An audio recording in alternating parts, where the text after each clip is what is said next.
Assalomu alaykum, hurmatli kuzatuvchilarimiz. Bugun men bitta eksperiment o'tkazib ko'rmoqchiman.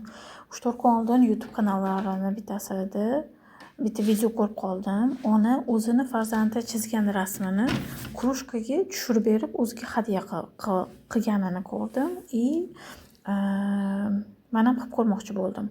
O'zimning farzandim bo'lmagani sababli qo'shnimiz Amerikanidan iltimos qildim. Qizlarim menga shunaqa 3 xil ko'rinishda rasm chizib berdi. Bu rasmlarning orasidan eng yorqin rangli rasmni, kamalak chizilgan rasmni tanlab olib, printerimda chiqardim.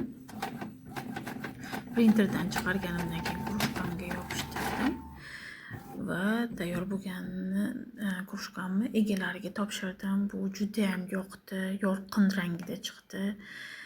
Agar sizlarga ham shunaqa krujkalar kerak bo'lsa, bemalol menga murojaat qilinglar, tayyorlab beramiz.